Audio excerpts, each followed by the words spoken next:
All right. Well, it looks like we are ready to go. And good evening, everybody. I'm Michael Awad, and I'm a minimally invasive surgeon at WashU.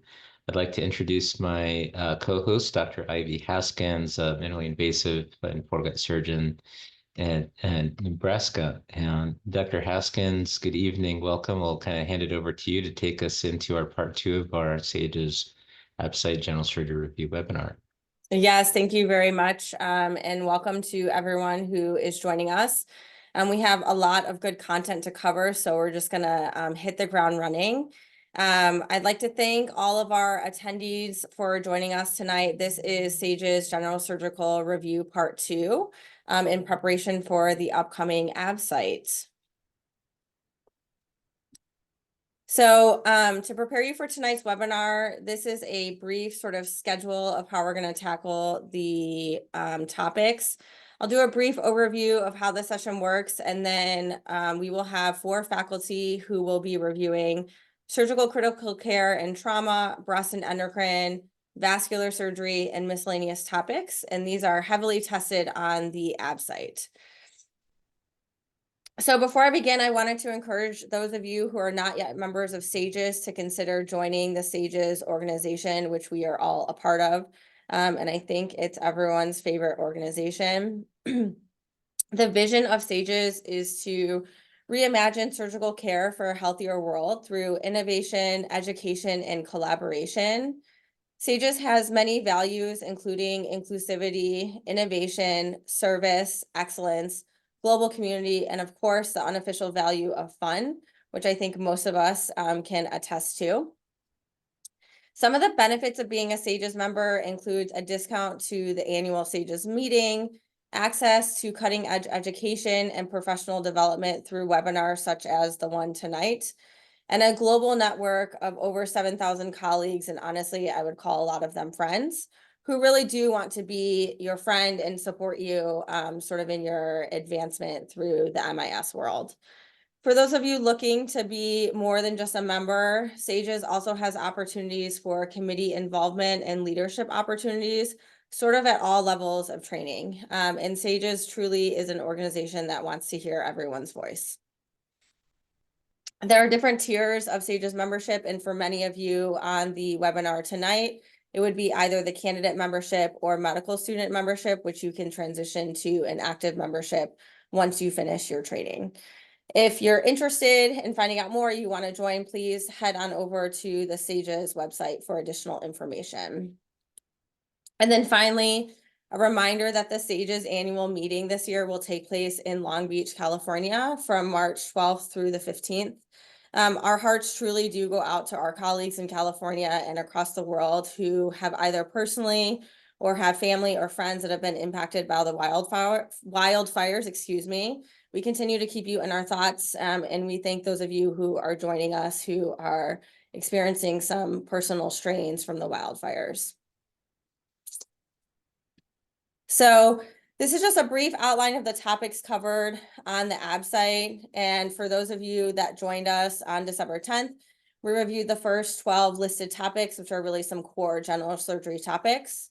And tonight we'll be reviewing the remaining 16 topics. So we have a lot to cover. The format will include multiple choice questions. There will be an audience response system, so you can see sort of what your answer is relative to sort of the majority of your colleagues. And then the 4 faculty will review the answers and rationale for each question.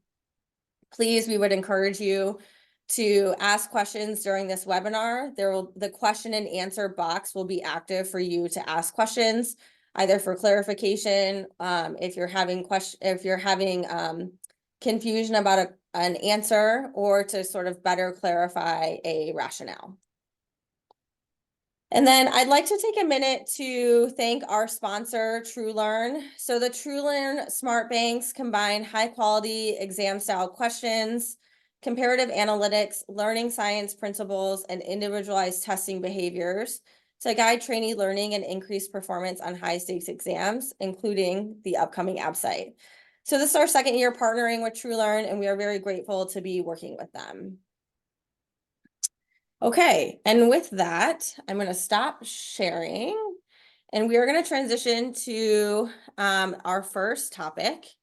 So our first presenter is Dr. Maggie Bosley. Maggie is an attending surgeon at the Oregon Health Sciences in Portland, Oregon, and she's the assistant program director of their hernia fellowship. She has been heavily involved in the teaching of common bile duct exploration, and honestly, she's truly achieved so much in her short time as an attending. She makes all of us feel like we should be doing more. And tonight she'll be covering the topics of surgical critical care and trauma. And I'm just going to pull up those questions real quick. Thanks, Ivy. That was unnecessary introduction. So everyone, I will read the question and answers like Ivy was explaining. It certainly utilize the chat if anything is confusing, and we will go from there.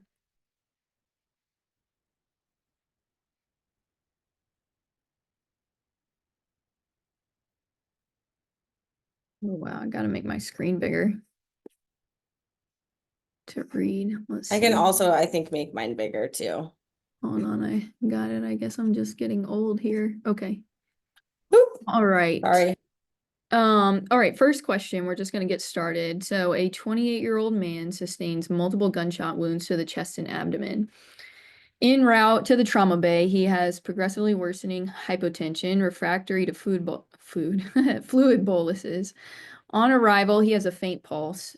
During the primary survey, there's loss of pulses. Bilateral chest tubes are placed with release of air and minimal blood return, with no change in his hemodynamics. An extended fast is indeterminate, and a left ED thoracotomy is performed, and the chest is entered with no obvious bleeding noted. What is the next best step in management? A, take down the inferior pulmonary ligament. B, perform a hilar twist. C, open the pericardium. D, extend the thoracotomy to clamshell. Or E, place paddles over the pericardium and shock the heart.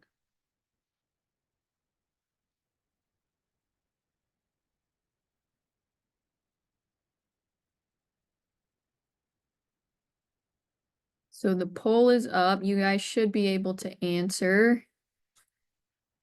And we'll give you a few seconds to think about that.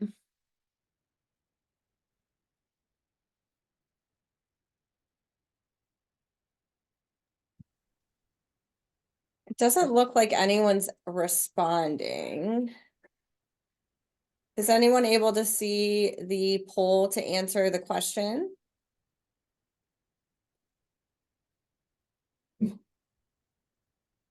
All right, we'll just go on to the explanation while we try to troubleshoot this.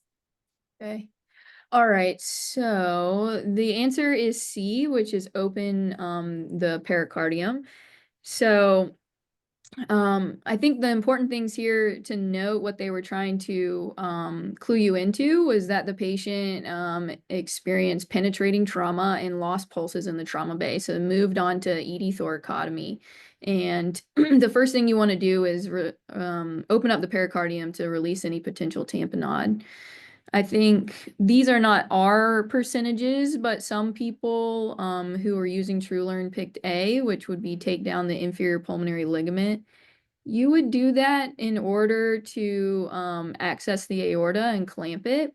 That might be your next move, but that takes a little bit of time. And the first thing you want to do is open up that pericardium to release any tamponade before you move on to cross-clamping the aorta. You want me to put up your other slide? Oh, yeah. And then I have just one more slide talking about ED thoracotomy, which I think is helpful when thinking about when to perform a thoracotomy. So this is per the EAST guidelines. So on screen left is perform an ED thoracotomy, and on the right is when you should not. So if you have a penetrating injury, regardless if you have signs of life and the patient's pulseless, then you should perform a thoracotomy.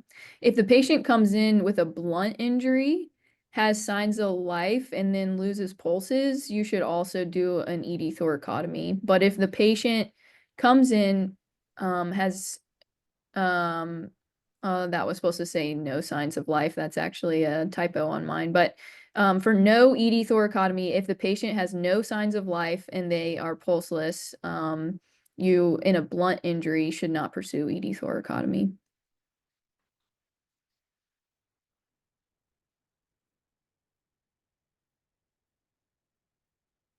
All right, we're gonna move on. Next question. Hopefully the poll will work this time. So, 25-year-old man is the restrained driver brought to the trauma bay after losing control of his car and hitting a brick wall. He has some abrasions noted on anterior chest and lower abdomen. He is currently complaining of diffuse abdominal pain, but is hemodynamically stable. A CT scan shows a moderate amount of free fluid in the abdomen and the right paracolic gutter and pelvis with adjacent mesenteric fat stranding and an L2 vertebral body fracture, but he has no free air and there's no solid organ injury. What is the most appropriate step in management? A, NPO fluids and admit for OBS. B, NPO fluids, antibiotics, and admit for OBS. C, repeat your CT with PO and IV contrast in 24 hours. D, exploratory laparotomy if pain persists after 24 hours of OBS, or E, emergent XLAP.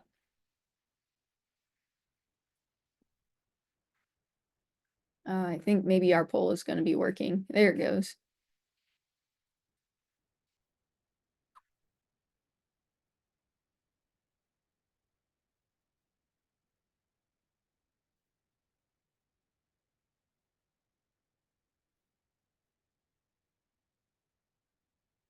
Okay.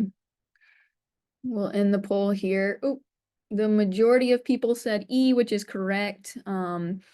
There is concern for visceral injury, and so need to go to the operating room to explore.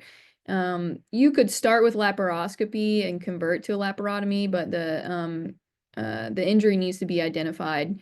I think the only asterisk here, some people, I guess the next most common answer was C. Waiting and observing this patient when they have no solid organ injury, there's no other reason the patient should have free fluid in their abdomen. So you have to think that there's going to be injury to the intestine. So, all right. Question 3. 28-year-old man is brought to the ED after a rollover MVC. He was the passenger in the back of a pickup and was ejected upon impact, landing in a snowdrift. Luckily, he appears to have sustained no major external injuries. On primary and secondary survey, the patient is bradycardic with a blood pressure of 85/50. His temperature is 82.4 degrees Fahrenheit rectally. His EKG demonstrates J waves. His lower extremity is cold, edematous, and pale, and he has faint milky white blisters on the dorsum of his foot. Monophasic DP pulses are present. The most appropriate next step in management includes rapid rewarming of the right lower extremity in 100-degree Fahrenheit water. B, elevating the core body temperature. C, aspiration of the blisters. D, broad spectrum antibiotics. Or E, 4-compartment fasciotomy.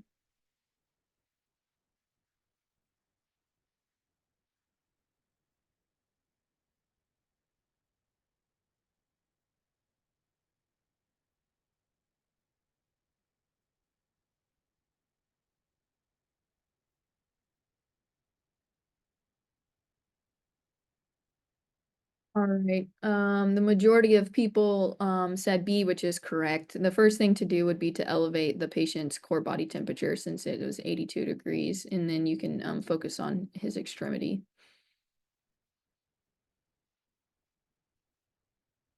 All right, a 64-year-old man with a history of aorta bypass suffers acute cardiogenic shock.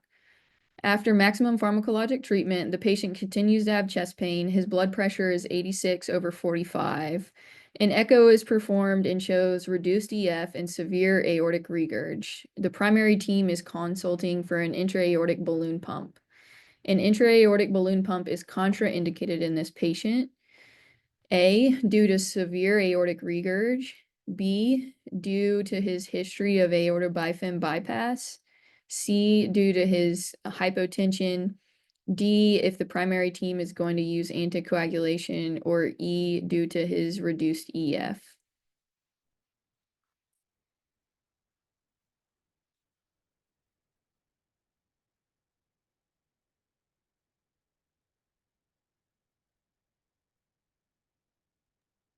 This will be good discussion.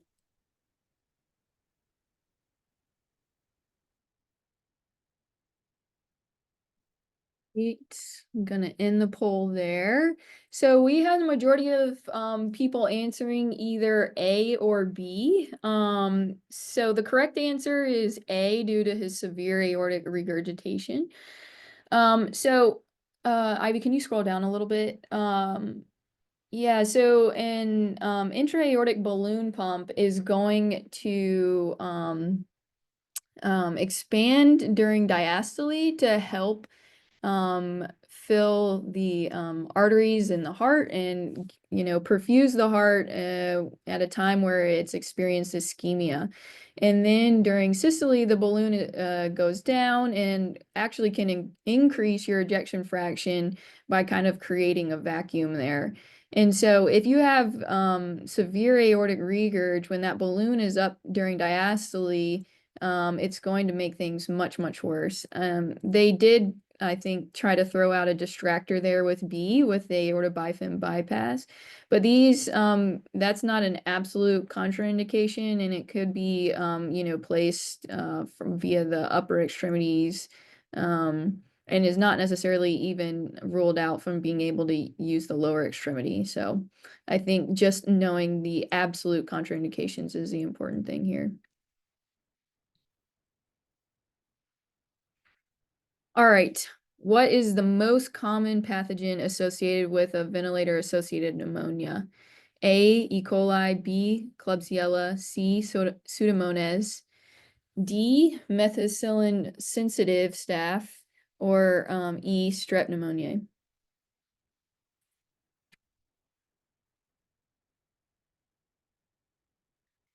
How do we see, Ivy, the Q&A from our perspective? Well, I can sort it out later.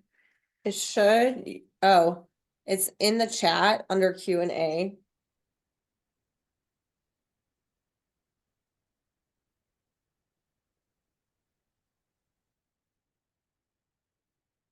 I'll have to play with that later. All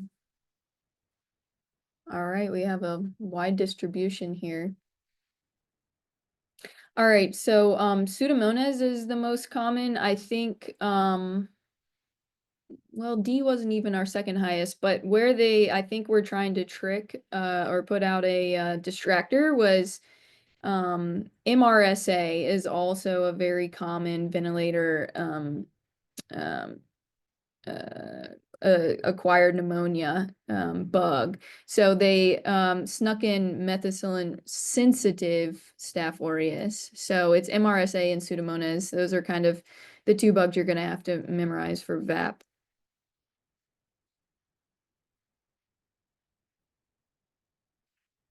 All right, a patient who is hospital day 3 after being diagnosed with a cerebral aneurysm with subsequent subarachnoid hemorrhage is found to have a sodium level of 133. Further workup shows plasma osmolality of 255 with an elevated urine osmolality. His urine output has picked up over the past day and is 200 cc's an hour. On physical exam, his mucous membranes are dry. He has no lower extremity edema and he's tachycardic to 110. What is the best option?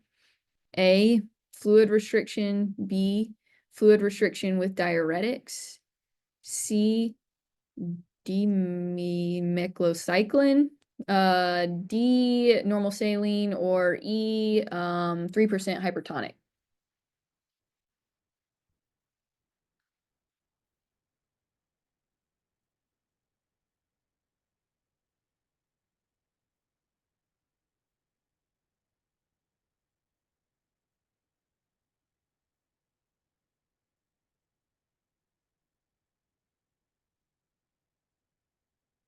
Okay, majority of people pick D, which is correct.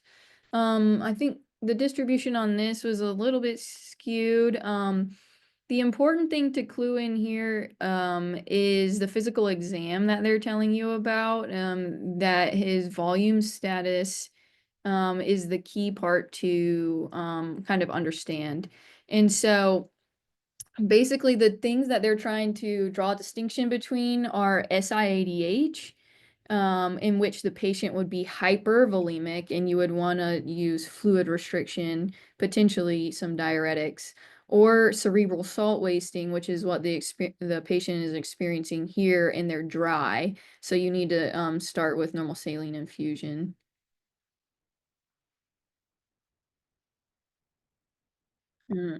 Okay. A 31-year-old was involved in an MVC and he was brought to the trauma bay by helicopter. He's stable but complaining of diffuse abdominal pain. There's an obvious seatbelt sign on his abdomen, and a pelvic x-ray shows multiple fractures. Given his stability, the decision is made to perform CT scan, which reveals free air and a large pelvic hematoma with no active blush. He's brought to the OR and an X-lap is performed.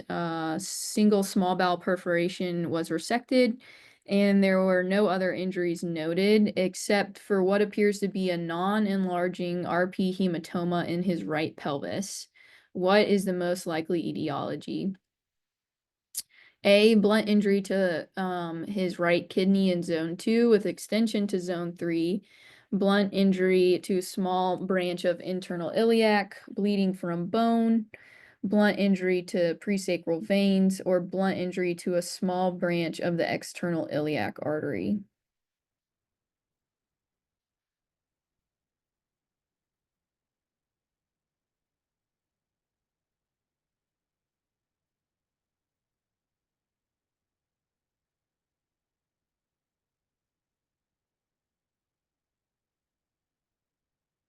Okay. A majority of people said D, which is correct. Blunt injury to presacral veins. Most common after blunt trauma with pelvic bleeding. I think a very testable thing on ABSITE is when to explore RP hematomas. And so when you're thinking about blunt injury, which is different than penetrating, if you're in zone 1, centrally, you always explore. You're worried about the aorta. If you're in zone 2, laterally, you only explore if the hematoma is expanding and there's ongoing instability. And then the pelvis is not explored in blunt trauma. There is some description of preperitoneal packing in the OR, but for blunt pelvic trauma, getting to the IR suite and doing angioembolization and stabilizing the pelvis is the most important thing for those patients.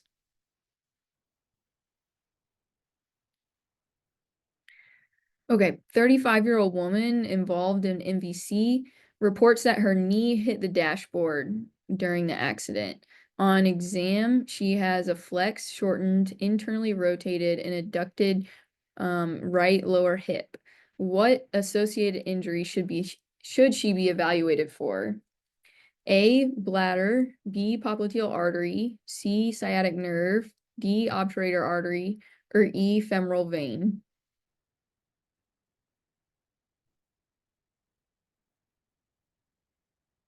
So they're testing you to try to find out what is this injury pattern, what is the injury she sustained, and then what is the innocent bystander that's associated with it.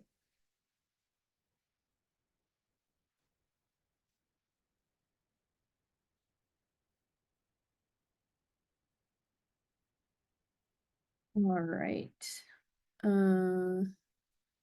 Okay, so this is a description of a posterior hip dislocation, which is most associated with sciatic nerve injury.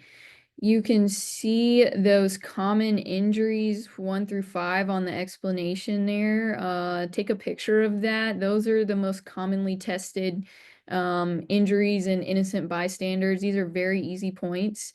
So pay attention to those injuries and the associated ones. A 25-year-old man presents to the ED after being struck by a motor vehicle while riding his bike. He was not wearing a helmet. He is responsive in protecting his airway with normal bilateral breath sounds, and he is stable. Upon assessment, he is alert and oriented with a GCS of 15. However, when he was brought to the CT scanner, he declines to a score of 11. Which of the following is likely consistent with the patient's current neurologic status? A, he's following commands, opens his eyes to voice, and makes incoherent statements. D, has decorticate posturing, does not open his eyes to pain, and makes incomprehensible sounds. C, withdraws from pain, opens eyes to voice, and is disoriented. D, has decelerate posturing, does not open his eyes to pain, and makes no sounds. E, localizes the pain, opens eyes spontaneously, and is disoriented. We'll give you a few seconds to calculate GCS.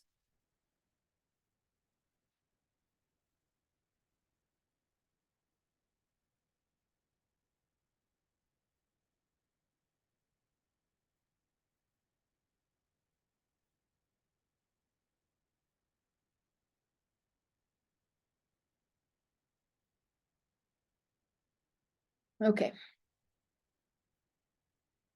So the answer is C. Not much to say here, except you have to memorize GCS. And is something, if you don't have it completely memorized, you should look at right before you go in to take the ab site. These are very easy points for you.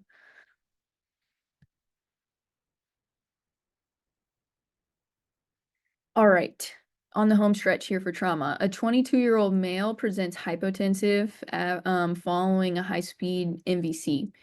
MTP is initiated, and on XLAP, he is found to have 3 liters of blood in the abdomen, large liver lacerations, grade 4 spleen, small bowel injuries with spillage of enteric contents. The patient's vitals are as follows: heart rate of 120, blood pressure of 95/50. He's satting 99%. He's 95 degrees Fahrenheit, and his pH is 7.2. There is diffuse oozing throughout his abdomen. What is the best operative management? To A, take out his spleen. B, and hepatophagy, intestinal resection left in discontinuity with primary abdominal closure. B, empiric packing, oversewing his liver lacerations, splenohorphy, intestinal resection, leave in discontinuity, and do temporary abdominal closure. C, take out his spleen, partial hepatectomy, intestinal resection with stapled anastomosis with a temporary abdominal closure. D, loop ileostomy for stool diversion, splenectomy, and angioembolization of the liver. Or E, empiric packing, splenectomy, small bowel resection without anastomosis, and temporary abdominal closure.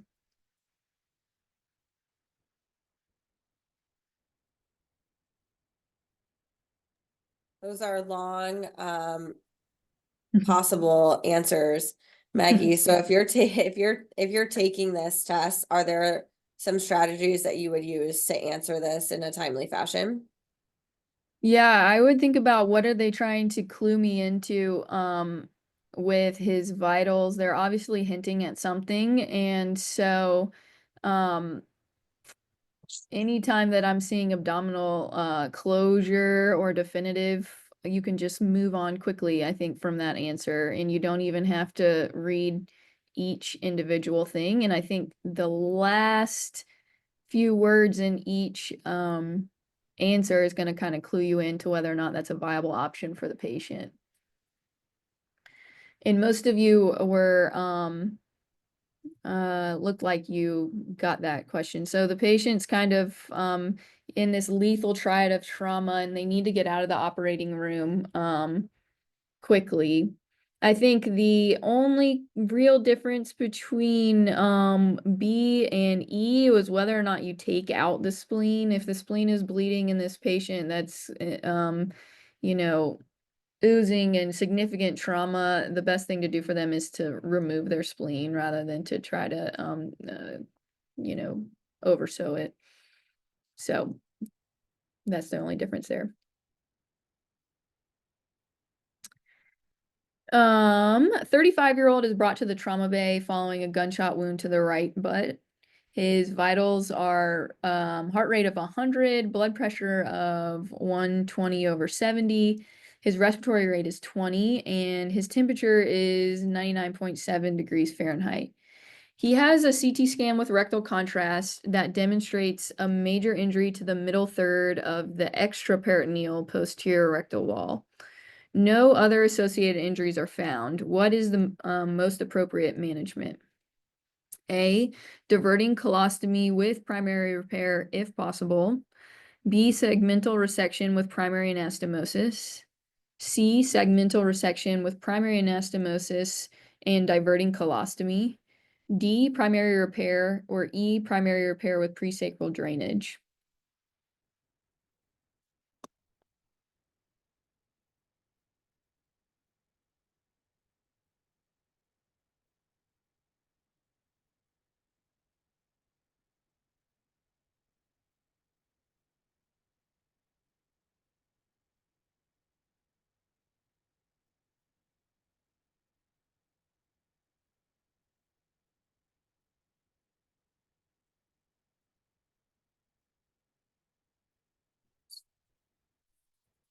So, diverting colostomy with primary repair. So the important part for this question is that they're cluing you into an injury of the extraperitoneal rectum.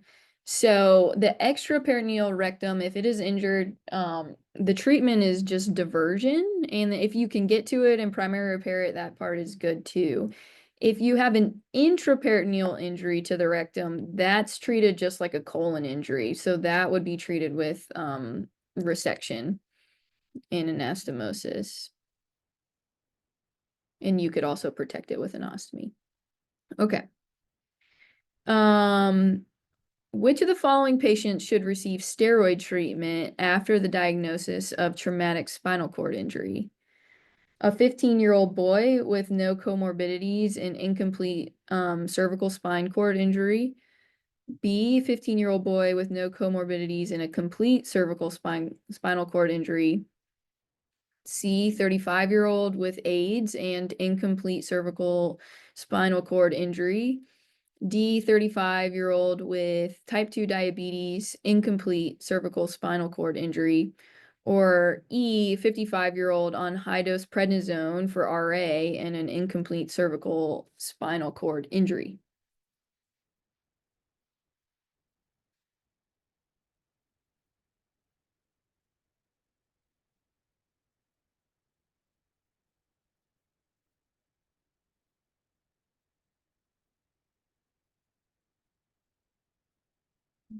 Okay.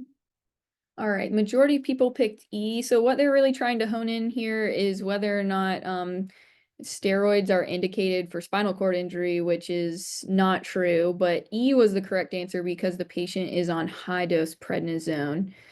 So she'll need stress dose. And I think Absite likes to test about steroid use and when you need stress dose steroids before surgery or injury. And so just to know, if a patient is on 5 milligrams a day for any amount of duration, it's not in the explanation, then they do not need stress dose steroids.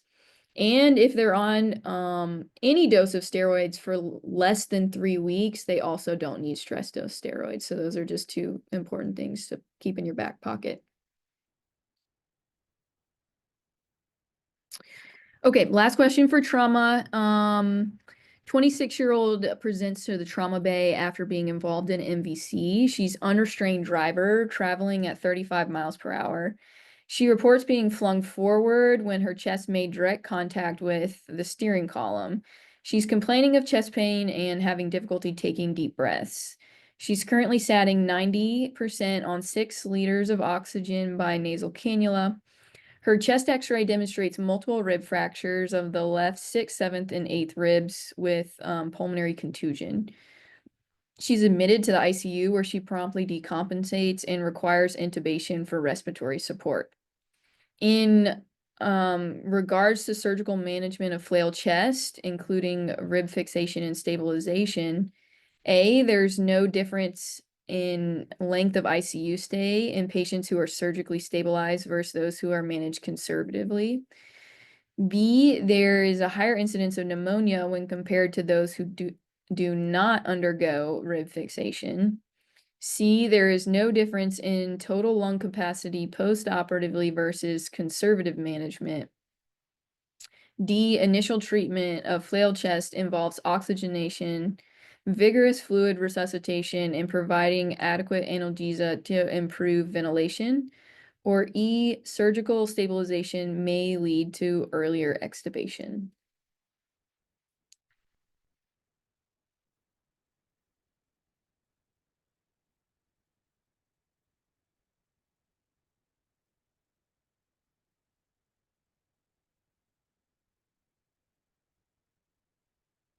Okay. So a lot of you picked E, which is correct. Some of you also, about a third of you picked D. The important thing to read the details there is that they are emphasizing vigorous fluid resuscitation for D. And so in these patients, you don't want to fluid overload them when they're already having difficulty breathing. So if D had said judicious fluid resuscitation, that may have been a correct answer there. So that was a little bit of a trick. But surgical stabilization can lead to earlier extubation in flail chest.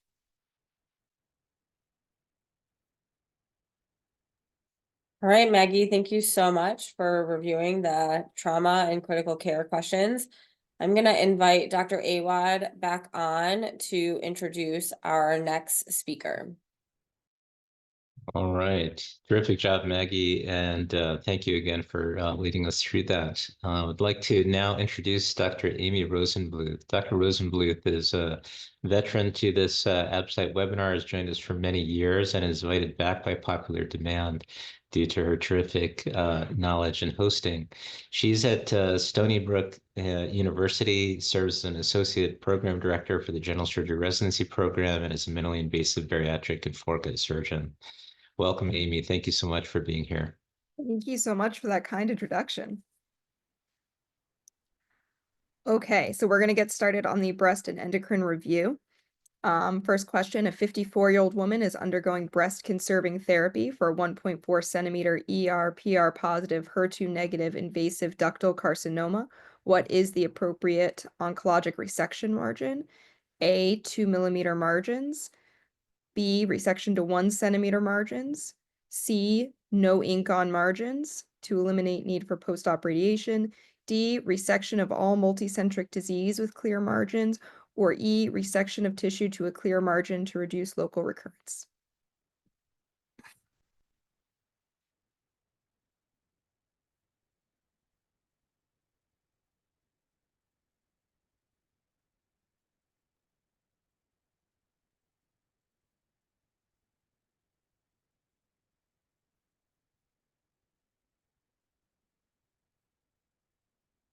Right, it does look like most of you got it. So the correct answer is E. So this is invasive ductal carcinoma. What you need to know is that you are shooting for no tumor on ink. I know that it does say that in option C, but it is not because you're reducing the need for post-op radiation. Your margins are for reducing local recurrence. If you're doing breast conserving therapy, you are always doing radiation. So your margin does not matter for that. 2 millimeter margins are for DCIS, 1 centimeter is for phyllodes. And then if you're talking about multicentric disease, typically what you're doing there is a mastectomy, not breast conserving therapy. All right, a 37-year-old woman with a history of Hodgkin's lymphoma is treated with chemoradiation, is seen in the office for a right breast mass. Workup reveals a 5-centimeter mass in the upper outer quadrant of the right breast, as well as palpable ipsilateral axillary lymph nodes. Biopsy of both lesions demonstrate ER/PR positive, HER2 negative invasive ductal carcinoma. Metastatic workup is negative. The patient's last chemotherapy treatment for her lymphoma was 2 years ago, and she is considered to be in remission. What is the most appropriate next step for this patient?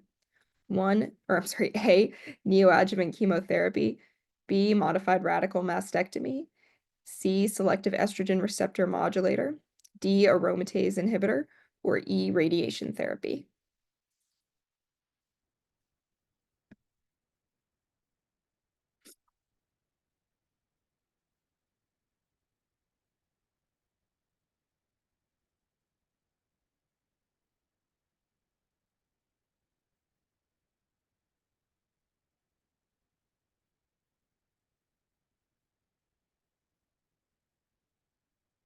Okay, it does look like most of you are getting this one as well. The answer is A, neoadjuvant chemotherapy. So the thing to know about this question is that we're talking about stage 3 disease. Stage 3 disease means neoadjuvant chemotherapy. This is not like radiation, where if you've had radiation before, you can't necessarily get again. With chemotherapy, you can get chemotherapy again as long as you don't have any other contraindications. The next most common answer you guys picked was a modified radical mastectomy. Again, this would only be the next best step if they were unable to get chemotherapy for some reason.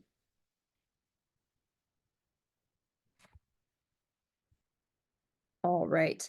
A 55-year-old woman presents with a 1-month history of weight gain, high blood pressure, muscle weakness, bone pain, hirsutism, and masculinization.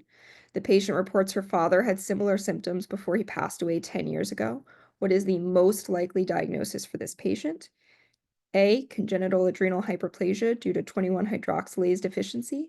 B, factitious Cushing's. C, pheochromocytoma. D, non-functional adrenocortical carcinoma. Or E, functional adrenocortical carcinoma.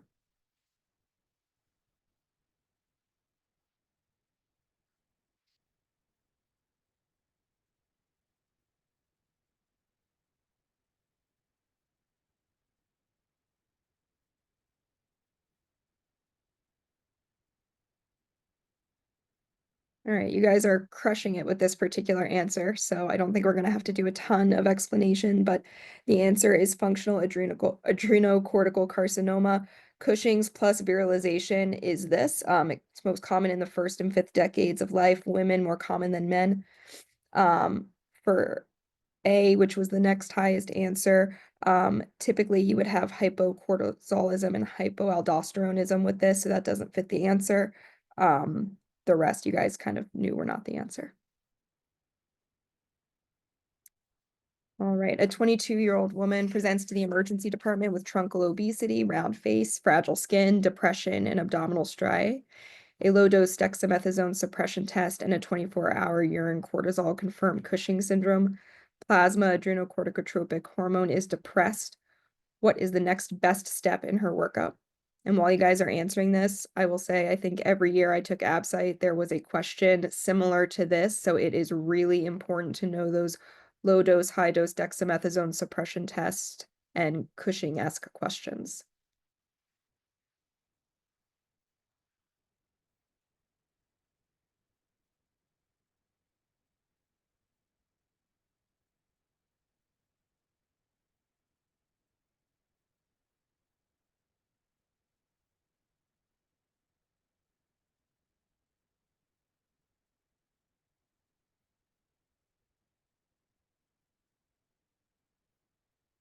Right, it does look like most of you got this as well, but there was a little bit more of a split. The answer is CT of the abdomen. So for this, remember, for answer A, you're not getting an MRI of the pituitary because you had low ACTH. If you have high ACTH, then you're concerned this is coming from the pituitary, then you want the MRI of that. Urine metanephrines, they're for pheochromocytoma. That's not what this question's about. An ACTH hormone gradient, that's answer C. That's if you have an equivocal response on on your stim test. And then adrenal vein sampling is for localizing an adrenal adenoma. So the best answer when you're looking at the suppressed ACTH is going for that CT scan of the abdomen and looking for that adrenal adenoma.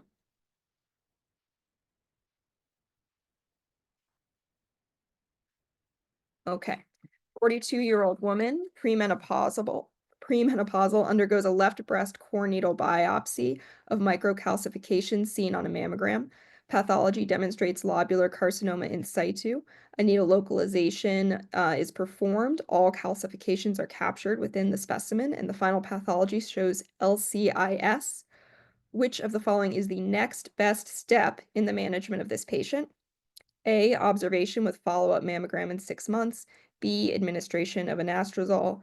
C, administration of tamoxifen. D, sentinel lymph node biopsy and adjuvant radiation. Or E, left total mastectomy with sentinel lymph node biopsy.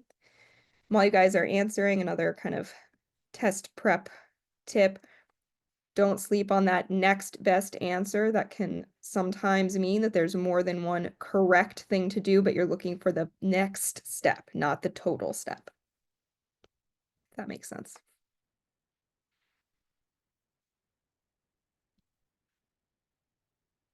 Okay, we have a little more of a split with this question.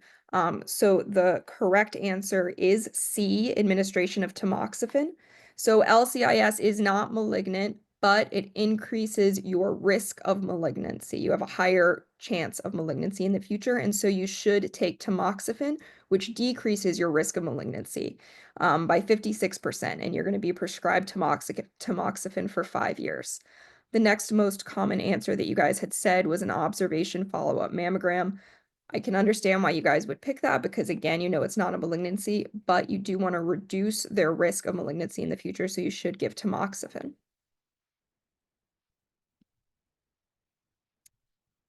All right. The Gale model calculates an individual's approximate risk of developing breast cancer before age 90 and her risk of developing breast cancer within the next 5 years. Which of the following is a factor in the Gale model? A, previous use of hormone contraceptive pills. B, DCIS. C, a family member with a BRCA mutation. D, age at first live birth. Or E, history of LCIS.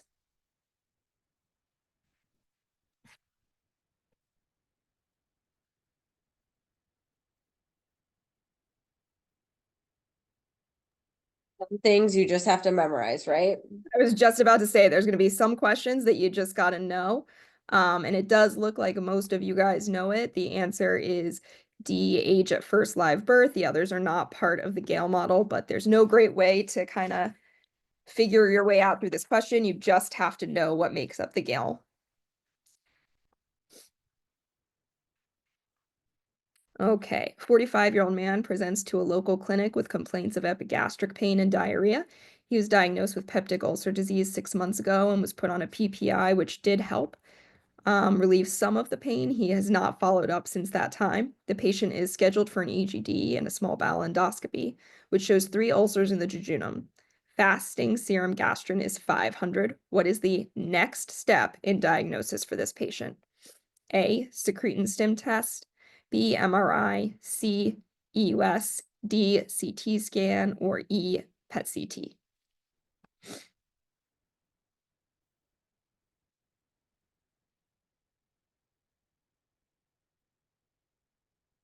All right. It looks like you guys are really hearing me when I say the next step.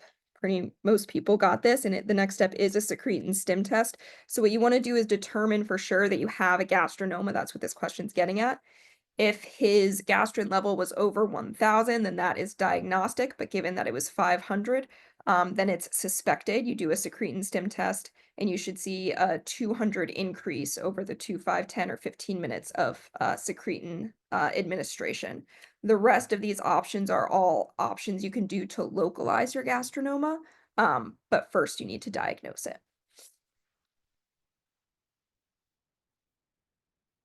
All right. Which of the following answers accurately describes the most common functioning pancreatic neuroendocrine tumor overall, the most common neuroendocrine tumor in MEN1, and the neuroendocrine tumor with the least malignant potential in that order? A, insulinoma, insulinoma, gastrinoma. B, gastrinoma, insulinoma, insulinoma. C, insulinoma, gastrinoma, gastrinoma. D, gastrinoma, gastrinoma, insulinoma. Or E, insulinoma, gastrinoma, insulinoma. It's just as hard to read as to say. Important with this question, just take each stem that they give you, find the answer, write it down, do your next stem, write it down, do your next stem, write it down to get to the right spot.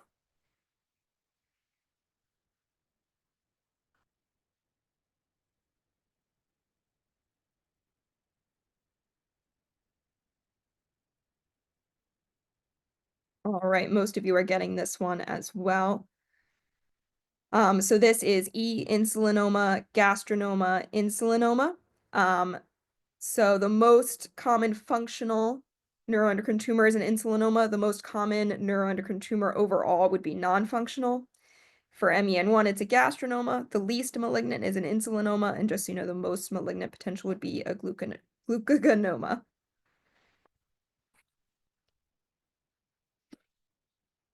Okay, a patient recently diagnosed with MEN1 after finding out syndrome after finding hyperparathyroidism, a gastrinoma, and a prolactinoma. What is the next best step in the management of this patient? A pancreatectomy, B, a transsphenoid adenoma resection, C, 4-gland parathyroidectomy with autoimplantation, D, parathyroid adenoma resection, or E, enucleation of a pancreatic mass.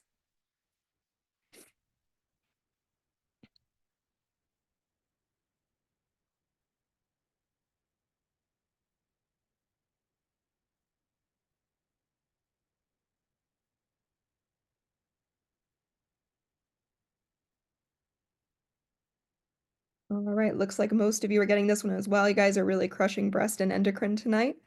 So the answer is C, the 4-gland parathyroidectomy with autoimplantation. This question is really asking you, if someone has MEN1, what do you treat first? And the answer is you treat the parathyroid first. For this, this is typically a hyperplastic issue, not an adenoma issue, so that is why D is incorrect. Both A and E are both for the gastrinoma portion. Some test taking skills, they never told you where the gastrinoma was, so what type of management for the pancreas, you can't really figure out from the question.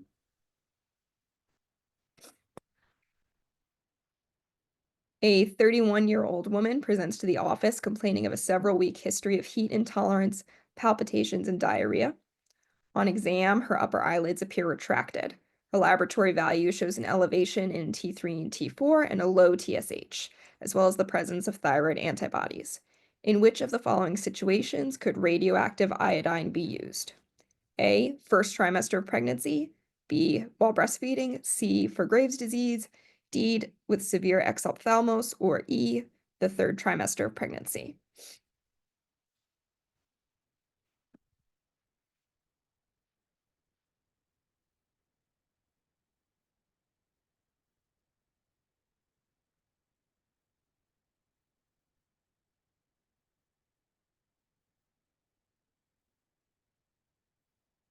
All right, not a lot of debate amongst this answer with you. So the correct answer is C, with Graves' disease. So radioactive iodine, the key to this question, cannot be used during pregnancy at any point or during breastfeeding. The trip up kind of answer here is the severe exophthalmos. Radioactive iodine can actually sometimes worsen severe exophthalmos, and so that it needs to be treated medically first before giving radioactive iodine.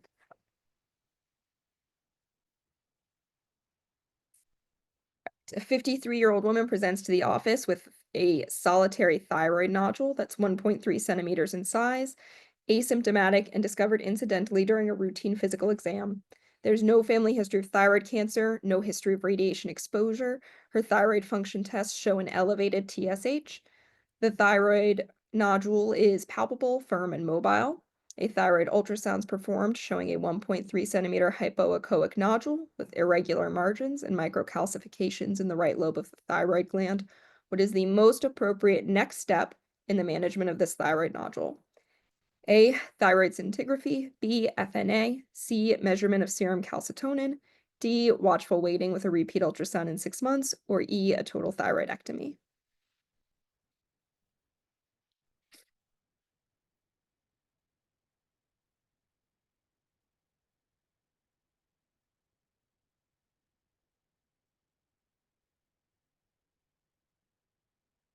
All right, really no debate with this question here either. The answer for this is that you would do an FNA. So a thyroid scintigraphy is a test for a hot nodule. This is a cold nodule.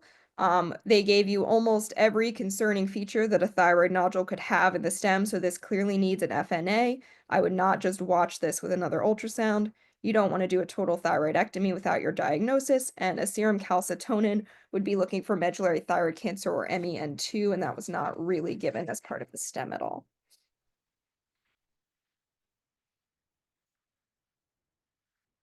A 45-year-old woman is undergoing a total thyroidectomy for toxic multinodular goiter. The surgeon found a direct, non-recurrent laryngeal nerve on the left side. The patient is likely to have which of the following anatomic variations?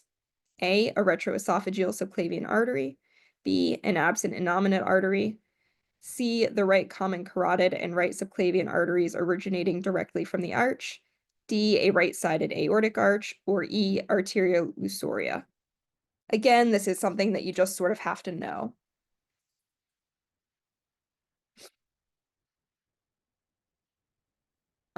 And while you guys are answering, I did really try and emphasize when I was speaking different sides. So make sure when you're taking a test that you are noting whether it's right side or left side, because that can change your answer and you don't want to get something wrong by not noting that.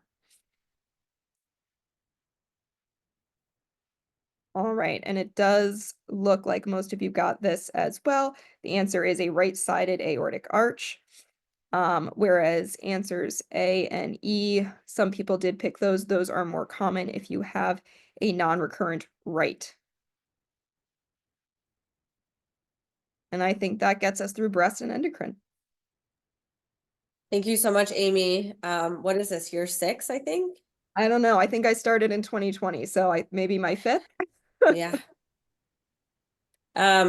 Dr. Awad is going to introduce our next faculty panelists while I get the question set up.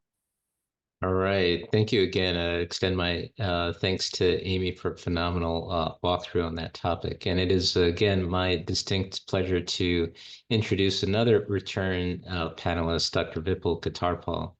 Dr. Khetaurpaul is a well-known and well-respected vascular surgeon at Washington University in St. Louis, did his training here, and I've had the pleasure of knowing him as a colleague and friend for many years.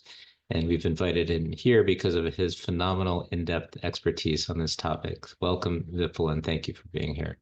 Thank you, Dr. Awad. Good evening, everyone. All right, we're going to jump right into vascular. So a 70-year-old man presents to the clinic with a bulge in the right groin. On physical exam, they have a reducible inguinal hernia, and they're scheduled for an outpatient open inguinal hernia repair. Patient has a past medical history of a non-valvular atrial fibrillation, diabetes, hypertension, and he's currently on warfarin. With regards to his anticoagulation around the time of surgery, the most appropriate strategy is A, continue taking warfarin but hold his dose evening prior to surgery. Number 2, transition the patient to apixaban before surgery. C, discontinue warfarin 5 days before surgery and admit for heparin bridge. D, advise the patient to stop warfarin 5 days before surgery. And E, start the patient on low molecular weight heparin injections as an outpatient and discontinue warfarin 7 days prior to surgery.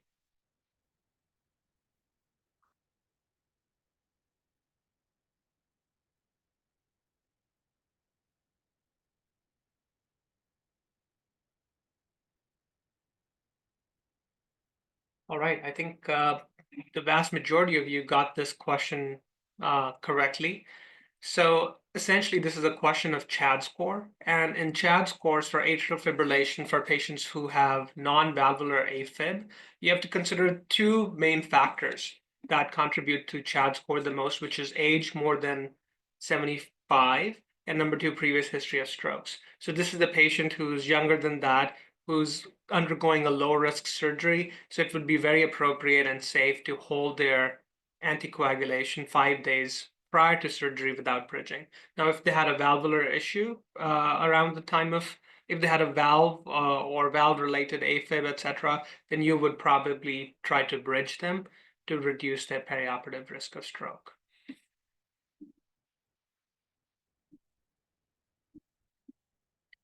Which of the following is the most accurate regarding complications of a carotid endarterectomy? A, permanent nerve injury occurs in up to 5% of patients.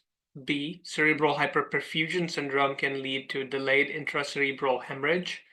C, postoperative hypotension is secondary to carotid sinus stimulation and enhanced sympathetic activity. D, Plavix should be stopped prior to surgery to avoid bleeding complications. Or E, restenosis rates are higher with aversion technique compared to patch closure.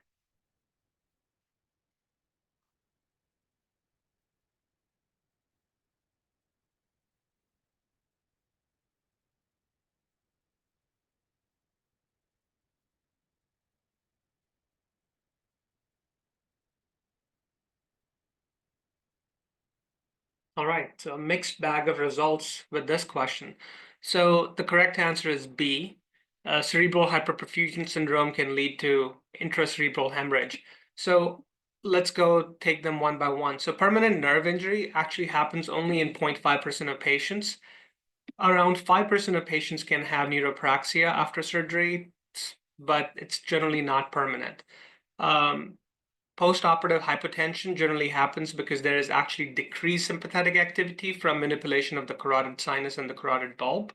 So that is from a decreased activity rather than an increased sympathetic drive. Generally, we keep Plavix around the time of surgery for patients who have had recent coronary stents or come in with symptomatic lesions. So we typically don't hold Plavix for those patients. A lot of you answered that restenosis rates are higher with aversion technique. Actually, we don't see a lot of surgeons doing aversion techniques in our clinical practice, but historically the data shows that the restenosis rate is almost the same for aversion technique versus patch closure. Where there's a difference in restenosis rate actually is in patients who get primary repair of the carotid artery after endarterectomy versus patch. But the aversion technique has equivalent results. Hyperperfusion syndrome is one of the most dreaded complications after a carotid endarterectomy, and that's why we always make sure that their pressures are very well and tightly controlled after surgery to less than 140 millimeters mercury. In fact, when we send these patients home, we arrange follow-up with their PCPs or have them check blood pressures at home so it does not stay elevated over 140, 150s at home, because they can present with headaches, blurry vision, etc., and they can quickly precipitate or lead into intracerebral hemorrhage, which is devastating. A 52-year-old male with hypertension presents to the ER with acute onset tearing chest pain radiating to his back. His blood pressure is 220 over 120. Extremities are warm, normal neuro exam, and CT shows acute type B aortic dissection starting just beyond the left subclavian artery, extending into the right common iliac artery. Which of the following is an indication of early operative repair? A, the left renal artery originating from false lumen. B, dissection involving either of the common iliac arteries. C, blood pressure controlled on 3 oral antihypertensive medications. D, persistent creatinine increase greater than 2 times the baseline in an otherwise stable patient. Or E, aortic diameter of 3.5 centimeters at the time of presentation.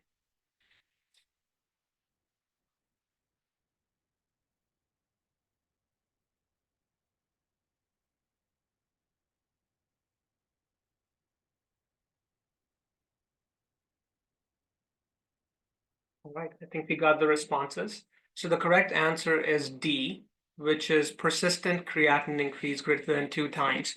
So essentially the question is asking in which type B dissections are deemed complicated. So the type B dissections that are deemed complicated are the ones which have visceral malperfusion. So mesenteric ischemia, renal ischemia leading to elevated persistent elevation of creatinine.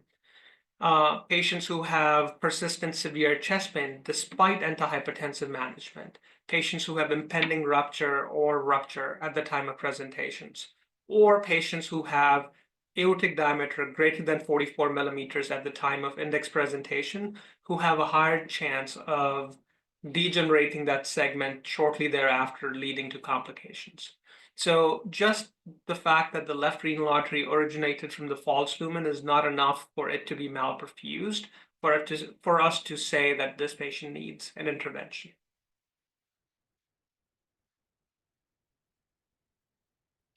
A 63-year-old male with past medical history of diabetes, hypertension, and atherosclerosis was diagnosed with femoral artery aneurysm. The patient underwent elective repair for this femoral artery aneurysm and 2 years later presented with painful groin mass. Physical exam shows a pulsatile mass with redness, and ultrasound confirms the diagnosis. Which of the following is correct regarding the condition? A, the use of saphenous graft increases the risk of complication compared to a synthetic graft. B, the use of anticoagulation decreases the risk of complication. C, surgical treatment is generally unnecessary. Or D, ultrasound-directed compression therapy is mainstay of treatment. Or E, culture of the excised graft is essential to rule out underlying infection.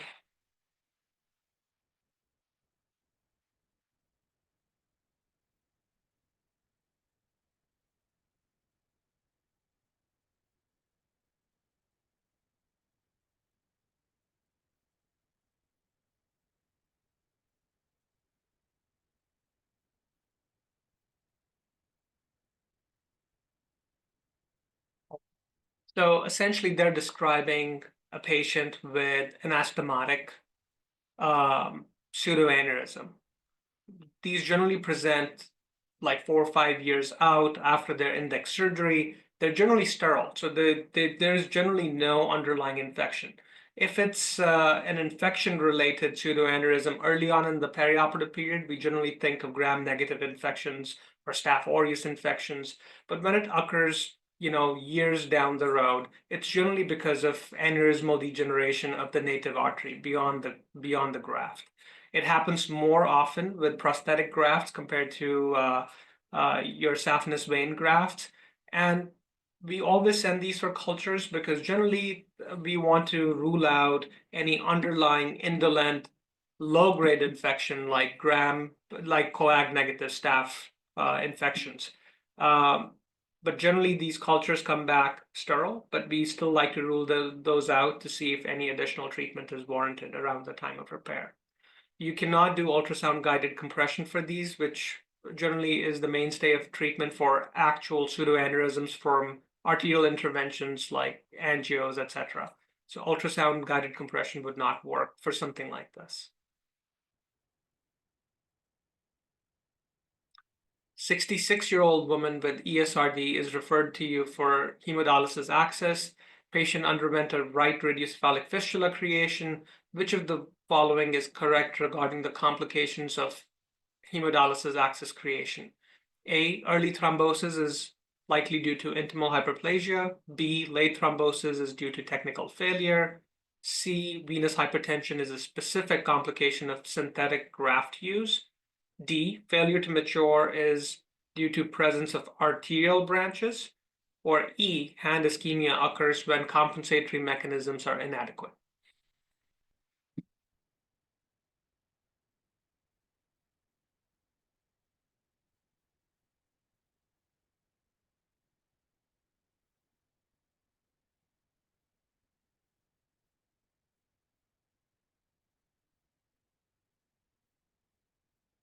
All right, let's look at the answer. So the correct answer is E, hand ischemia occurs when the compensatory mechanisms are inadequate.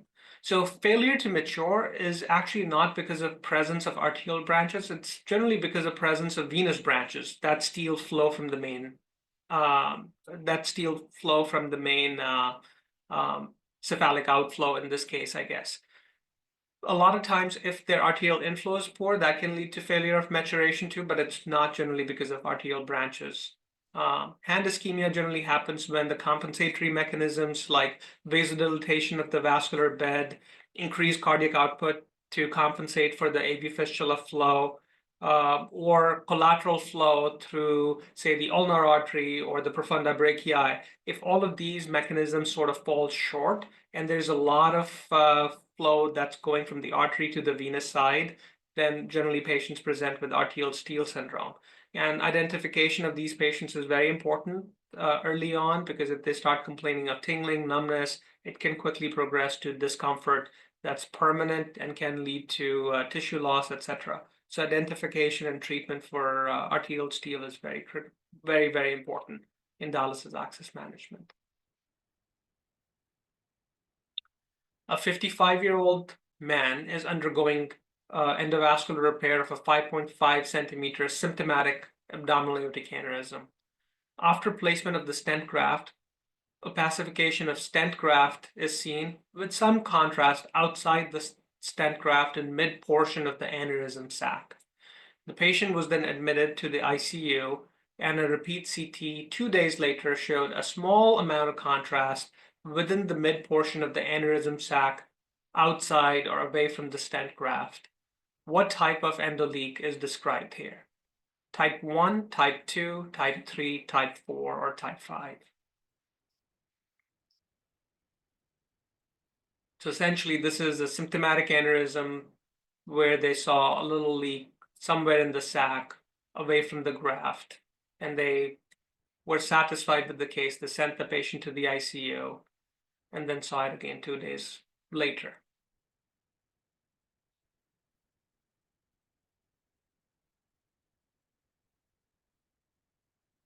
All right, so let's look at the answer. The correct answer is type 2 endoleak. The wording of the question is a little bit confusing because they're describing a little leak in the aneurysm sac. In a symptomatic aortic aneurysm, nobody would ever leave the OR if there's a persistent type 1 or type 3 endoleak. So what that means is type 1 endoleak is when there's an inadequate seal either proximally or distally. So these leaks are very brisk, and they lead to filling of majority of the sac right away. And you have to identify them in the operating room and fix them right away. Same is the case with type 3 endoleak, where there is a modular disconnection between the pieces of the endograft. And oftentimes you see almost the entire sac filling or the vast majority of the sac filling. So it's not a subtle thing that you would note that there is some mild contrast outside the stent graft. You would see a lot of contrast outside the stent graft in these cases. So type 1 and type 3 endoleaks are very important to identify, and particularly in a case which is symptomatic, you would never leave the OR without addressing them. Type 2 endoleaks are generally retrograde filling of lumbars or IMA, where there is some blush in the aortic sac seen on delayed imaging. Those are generally benign and can be monitored without treatment in over 95% of the patients. Type 4 endoleak is from porosity of the graft. We see this less and less these days, but generally this can be managed with just reversal of heparin, and it goes away on postoperative imaging. And type 4 is generally not seen anymore, and this is from endotension, where the grafts used to have some degree of porosity where over time fluid would continue to build up in the sac and it would expand.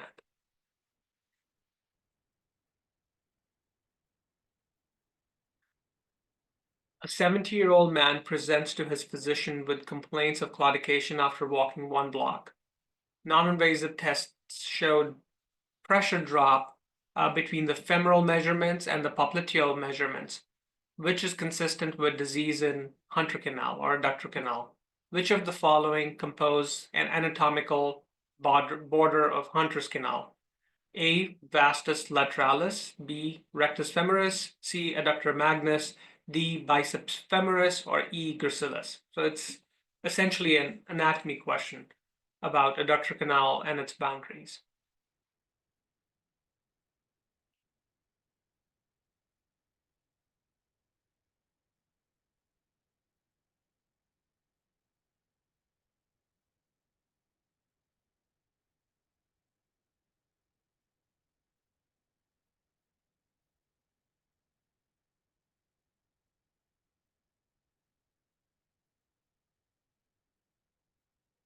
All right, so let's look at the response. The correct answer is C, adductor magnus.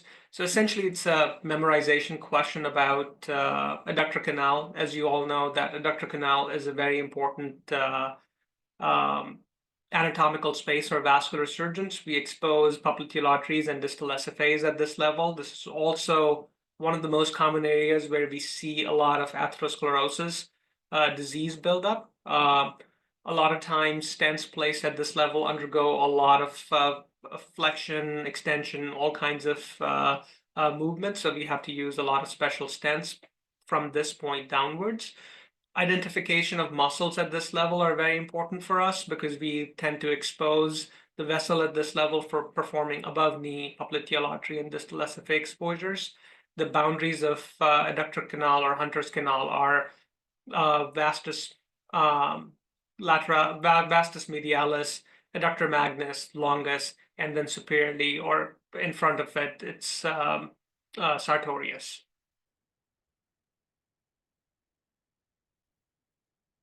A 35-year-old pregnant woman is involved with MVC and undergoes a CT scan with IV contrast because of complaints of vague abdominal pain. The FAST exam is negative and the patient is hemodynamically stable. The finding below is visualized on imaging, with diameter of the lesion noted to be 2 centimeters. Which of the following management strategies is correct? A, observation, because the lesion was found in a woman. If found in a man, it would require operative management. B, follow with serial imaging because the lesion is less than 3 centimeters. C, embolization, exclusion, or splenectomy because of high risk of rupture. D, embolization of proximal splenic artery. E, resect with negative margins because of lesion's malignant potential.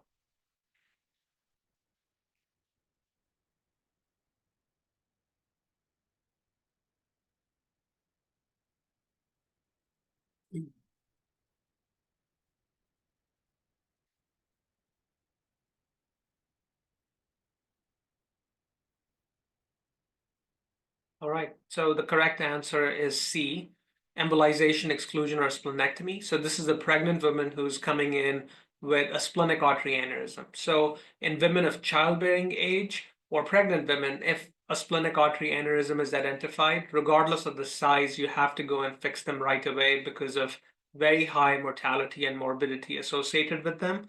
If you notice this in a pregnant patient, there's upwards of 80 to 90% fetal and maternal mortality associated with rupture. So it is very important to address them right away. A lot of these patients present with a double rupture phenomenon where they initially have this acute abdominal pain and the rupture happens and gets contained with the lesser sac. And then within a couple of days, it ruptures freely into the peritoneum, leading to a lot of times instability and death. So anytime you identify these patients, you have to go and embolize them. Now, some of you answered B. So that is generally the answer for anyone who is not a female in childbearing age or pregnant. Those can be safely watched as long as they're less than 2.5 to 3 centimeters in size. And embolization of the proximal splenic artery is oftentimes not adequate. In order to completely exclude the aneurysm, you have to embolize the outflow vessel, embolize the sac of the aneurysm itself, and then fill the inflow vessel so it's completely excluded. If you're not able to do that, then you have to do some sort of a stent graft or a bypass around it or do a splenectomy.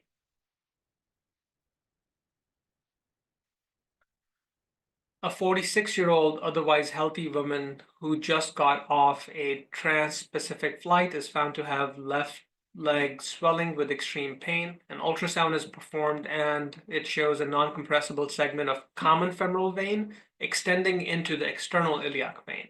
Which of the following is most appropriate management for this patient? A, catheter-directed thrombolysis and low molecular weight heparin. B, warfarin only. C, heparin drip followed by warfarin. D, low molecular weight heparin only, or E, IBC filter.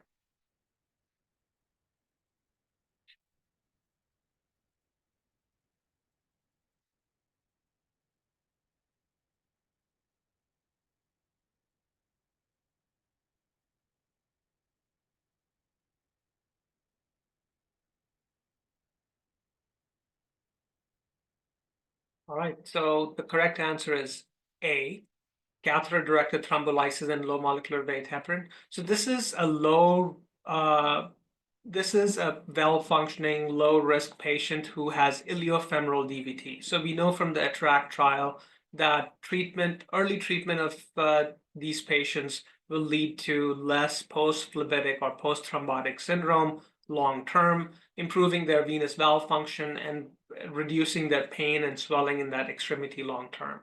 A lot of these patients can have underlying May-Turner syndrome, which is also another hot topic for ABSITE review. So in this scenario, heparin drip followed by warfarin would not probably be appropriate because you would want to give this patient the best chance of reducing their long-term risk of post-phlebitic syndrome. 30-year-old marathon runner has complaints of left leg claudication, which he experiences after walking 2 blocks. These symptoms have progressed over the past 4 months. He has palpable pedal pulses. Duplex shows elevated velocities in the popliteal artery with organized longitudinal muscle fibers of gastroc and soleus muscles. The most likely cause of his symptoms is A, gastroc strain, B, soleus strain, C, popliteal artery embolism, D, popliteal artery fibrosis, or E, popliteal artery aneurysm.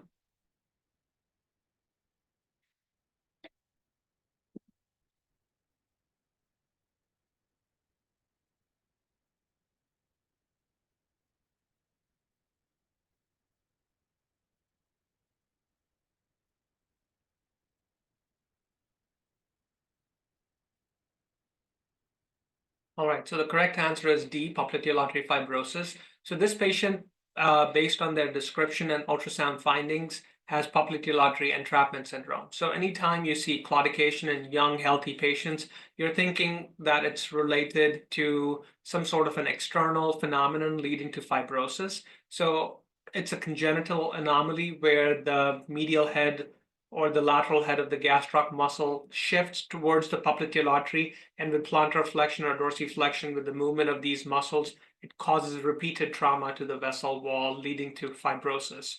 So the treatment for this is generally working this up with functional MRIs, and sometimes we do angiography with intravascular ultrasound with provocative maneuvers where we have them move their leg and their foot.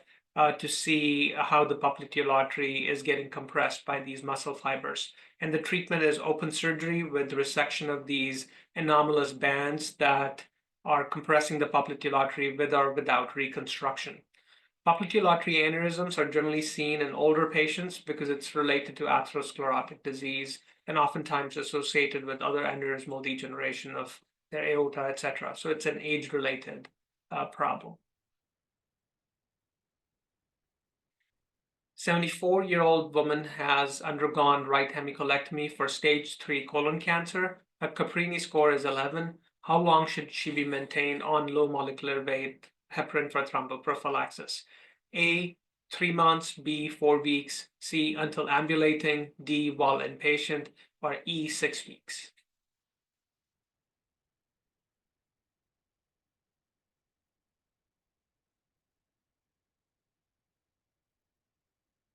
All right, that's great. So I think most of you got the answer correctly. The answer is B, 4 weeks. So this patient is undergoing open abdominal surgery for a cancer-related operation, and their best bet for reducing their DVT PE risk would be to undergo 4 weeks of low molecular weight heparin for thromboprophylaxis, especially because their Caprini score is higher than 9.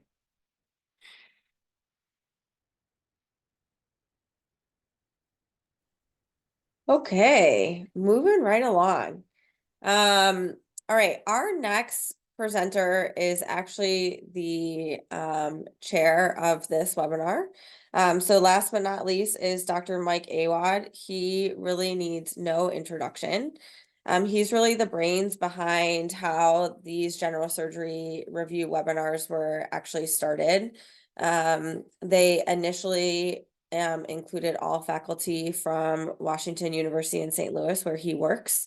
And we are now on the 10th anniversary, which is just a testament of how successful of an idea this was. So thank you, Dr. Awad, for kind of bringing this into the House of Sages. He is a professor of surgery at Washington University in St. Louis. He is the sort of immediate past chair of the resident and fellow task force for SAGES, and has done a significant amount of work for that committee and other committees within SAGES. He has many other professional titles. He is the immediate past president of the Association for Surgical Education, and he's also the program director of the MIS Fellowship at Washington University. He personally has been a wonderful sponsor and mentor of me, and he's really helped me become more involved in SAGES. And he is on the fly going to be talking about the miscellaneous topics, so everything that was not covered by previous faculty. So thank you, Dr. Awad. Ivy, thank you for that very kind introduction and for doing a phenomenal job with the webinar series. It's our distinct pleasure to bring this to you all again this year. It's hard to believe that it's been 10 years now for these webinars. Dr. Sara Hennessy was originally a presenter for this section, and I will try to do my best in filling her shoes for this next session of miscellaneous topics. So we're going to continue on fast and furious with these topics, and we'll start up with a warm-up. This one is involving how we diagnose brain death. So this is a 32-year-old man involved in a head-on motor vehicle collision, found to have severe and irreversible traumatic brain injury. What diagnostic tests are required in this patient to confirm the diagnosis of brain death? A, absence of brainstem reflexes on physical exam alone. B, apnea test alone. C, absence of brainstem reflexes on physical exam and apnea test. D, electroencephalogram or EEG alone. Or E, apnea test and electroencephalogram EEG. So while folks are responding, a little, test taking strategy here again, there's kind of a combination of different answers in each of the responses here. And so it involves kind of careful study of these answers to make sure that we don't accidentally miss something. And so this is really important to kind of identify in this type of question stem. Let's see, let's go ahead and show the answer. So, and it looks like most of you got the correct answer for this, which is C, absence of brainstem reflexes on physical exam and apnea test. So there's a couple of kind of key criteria here. The first is it requires a physical exam. So a physician has to examine the patient and look for absence of response to noxious stimuli. The other part of that is it has to be brainstem reflexes. So pupil reaction, gag, cough reflexes, these very basic fundamental reflexes or their absence has to be a part of it. And then also the apnea test. So that is looking at a rise in CO2 and the body not initiating respiratory function in response to that, which again is a very basic function. So in the absence of those two is sufficient. EEG is not necessary, and that's part of answers D and E. In certain scenarios, it can provide additional information or can be confirmatory, but is not necessary for confirming brain death.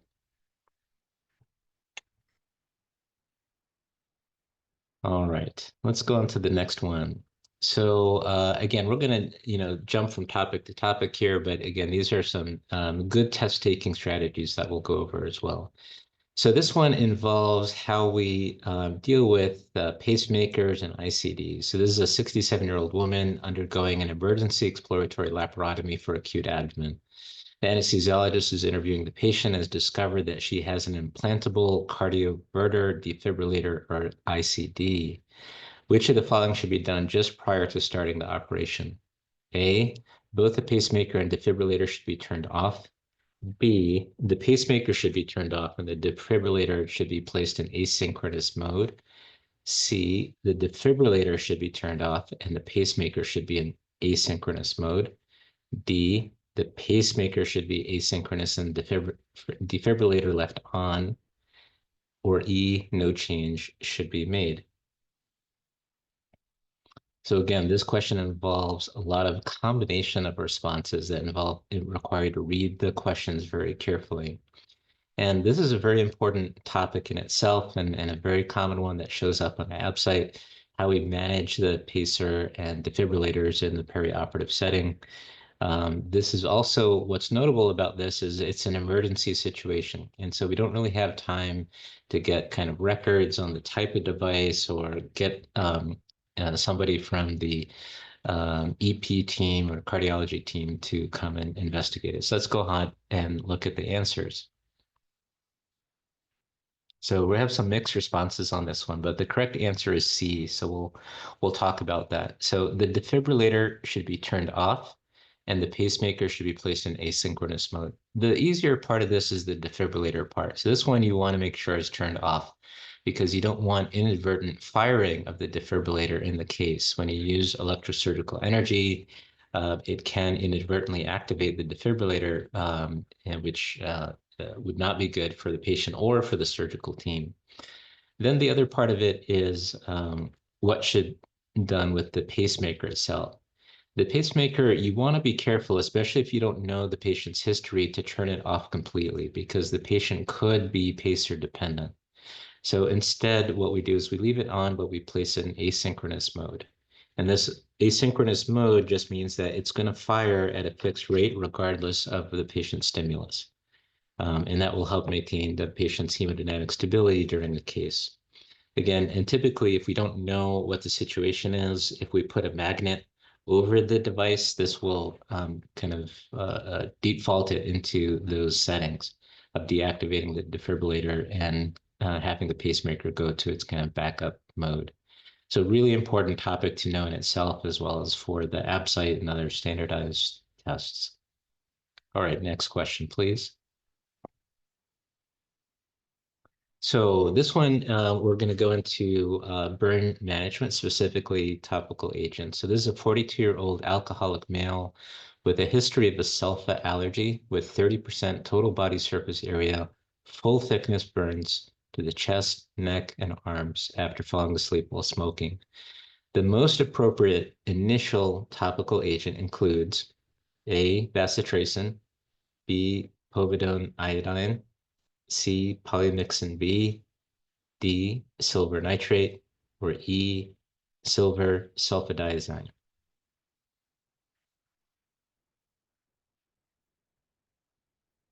So again, this one kind of involves some understanding of burn management, as well as each of these kind of topical agents and what some of their kind of indications are, side effects are, and so forth.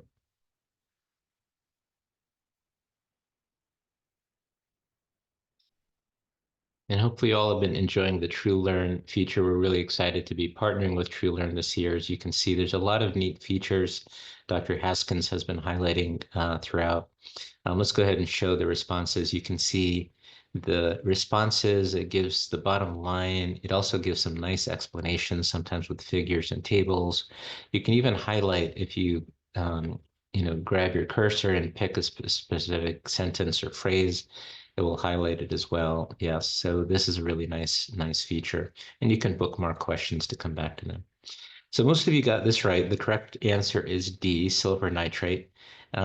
Each of these are used in burns, but there are several, thoughts or considerations with this. Bacitracin, which a number of you picked, is really for early burns, small partial thickness burns, facial burns, graft sites, donor sites, but it's not really appropriate for full thickness burns because it doesn't penetrate the burn eschars. The same goes for answer C, which is polymyxin B. They just don't have appropriate penetration or depth. Silver sulfadiazine we can also eliminate, and this is another test taking strategy, is process of elimination. The patient has a sulfur allergy, so that one we can eliminate pretty quickly. As you can see from the name, this sulfadiazine has sulfa in it. And then povidone iodine,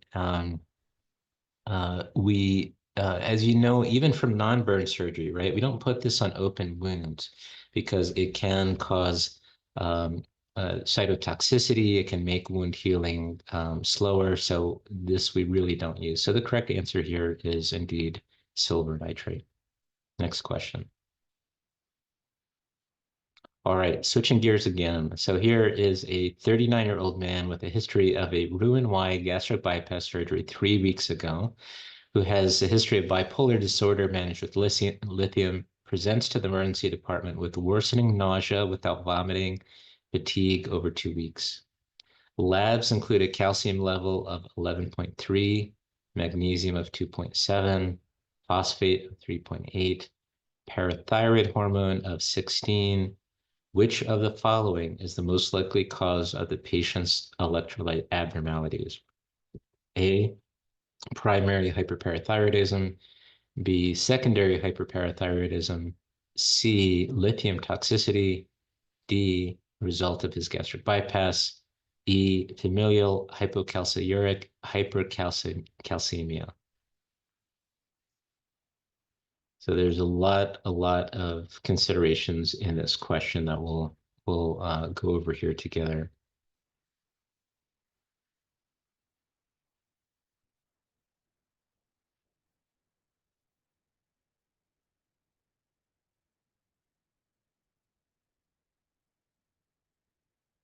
All right, yeah, let's go ahead and look at the correct answer here. So most of you got this right, which is indeed lithium toxicity. And this is a really good, again, nice rationale that TrueLearn provides. By the way, a lot in the real app site, you will have a legend or explanation of what the correct levels are for each of these agents in the bloodstream. So you don't necessarily have to remember what a correct parathyroid hormone level is and so forth. That will be given to you on the exam. But this patient has high calcium, high magnesium, and a relatively kind of normal parathyroid hormone level. So it's important to kind of go through this. And if we can actually scroll down a little further, Dr. Haskins, this has a nice table that looks at the different conditions of the electrolyte abnormalities and different syndromes, what the calcium does, parathyroid and phosphate does. So you can see this one is a little bit unique. With lithium toxicity, you see elevated calcium and parathyroid hormones, but normal phosphate. And that's a little bit unique compared to primary or secondary hyperparathyroidism. Lithium itself induces a lot of the syndromes that you see here. These are typically where patients' levels exceed kind of 2.5 millimoles per liter and can develop some significant conditions. Now, some of you picked gastric bypass, and while the gastric bypass is related, it's not by itself the direct cause of this patient's lithium toxicity, this patient's condition. Having said that, lithium is one of the agents that is affected, its absorption by a gastric bypass. So if you scroll up again, Dr. Haskins, to the other table in the rationale, you can see that lithium, digoxin, and other agents have increased absorption after a gastric bypass. So this is important for your patients. Watch out for a lot of these medicines and others that you may have to adjust their dosage after their surgery. Next question. All right. This is a very basic science question, takes you back to medical biochemistry. Which of the following amino acids had increased release during hypermetabolic stress like burn, trauma, or major surgery? A, leucine, isoleucine, or valine. B, glutamine and valine. C, alanine and glutamine. D, glutamine and phenylalanine. E, alanine and methionine. Boy, I haven't had to think about those for a few years. So again, this one is really takes us way back to kind of basic medical biochemistry and physiology and metabolism.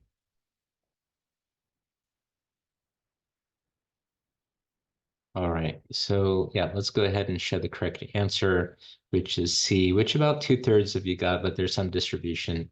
So again, we can talk about here. So alanine and glutamine are the correct ones, and This is not, a little bit test-taking strategy. You do see glutamine showing up in 3 of the answers. You see alanine showing up in a couple of the answers. If you completely draw a blank, it is a slight clue. It's not an absolute, perfect way, but it is a slight clue that you can use to help decide. So A is not right because those are the branched chain amino acids. Those are metabolized in the muscles. Remember, during metabolic stress, we're using up glycogen stores in the liver, and then we kick in gluconeogenesis, which occurs again in the liver. And so these uh, uh, uh, amino acids are the primary sources of gluconeogenesis, glutamine and alanine.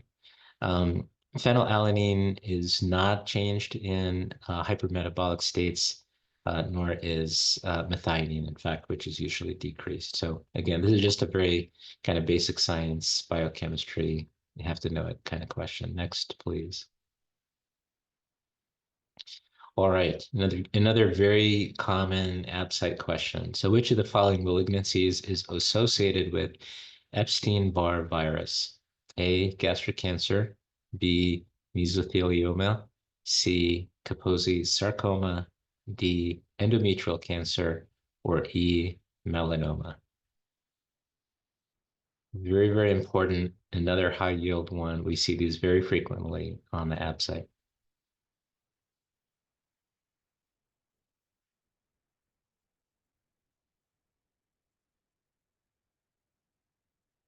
Let's see, people are responding. Okay, and yeah, I think we can go ahead and look at the answer. And a little over half of you got this right, and that says gastric cancer. So this question is looking at environmental causes for cancer. So these are unlike, and we'll come to a later question that looks at genetic things. These are environmental things that can cause these cancers, and all of these are important to know. So Epstein-Barr virus causes a number of different cancers that can include lymphomas, immunosuppression-related lymphomas, ENT cancers, and some gastric cancers. In fact, up to 10% of gastric cancers worldwide. B, mesothelioma is an environmental exposure from asbestos. That's a long-standing, well-known one. Most of you did not go for that, which is good. Kaposi sarcoma is another virus. This is more related to herpes virus B. Endometrial cancer are environmental exposures from tamoxifen and estrogen. And melanoma is environmental exposure to ultraviolet radiation. So you should know all of these as they're very important. All right, next question. Speaking of genetic mutations for cancer now, so pivoting, good follow-up question. A 40-year-old woman is referred to the office after being diagnosed with a soft tissue sarcoma. After obtaining more history, it's discovered that her mother was diagnosed with breast cancer in her 40s, and her grandfather died from a brain tumor at a young age. Which of the following gene mutations does this patient most likely have? A, BRCA1, B, VHL gene, C, P53, D, MSH2 and MLH1, or E, RB1.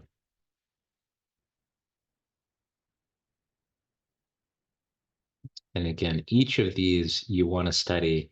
You want to know the correct answer and why each of these and what types of cancers they cause.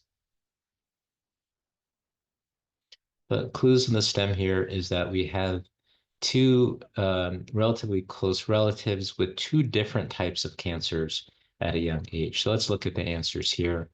The correct, which about 2/3 of you got, is indeed P53. So let's go ahead and show that explanation. Yeah, so this is what's known as Leigh-Fermani syndrome, and that's a familial cancer related to the P53 oncogene. The key factors for Leigh-Fermani syndrome is that you have the soft tissue sarcoma in the primary subject before age 45, and any other type of cancer in a first or second degree relative before age 45, most commonly in the breast and brain. BRCA1 is associated with breast and ovarian cancer. We know that very well. VHL gene is von Hippel-Lindau. That's eye, brain, spinal cord, a variety of other things. The MSH and MLH mutations are associated with colorectal cancer, and then RB1, as the initials imply, is retinoblastoma. So again, you want to be very familiar with each of these genetic mutations and the types of cancers they're associated with. All right, next question. Okay, so we're going to go into pediatric surgery. This is a 2-day-old infant with persistent bilious emesis. An abdominal X-ray is performed and shows a double bubble sign. The patient is stable, and upper GI contrast studies performed showing the duodenum crossing midline, but no distal contrast or error. What is the procedure of choice to treat this condition? A, duodenal-duodenostomy, B, stricturoplasty, C, segmental resection and anastomosis, D, endoscopic dilation, and E, pyloromyotomy. So again, pediatric surgery is definitely fair game on the app site. This is really important to know these different pediatric conditions and the surgeries that are offered to treat each one of these.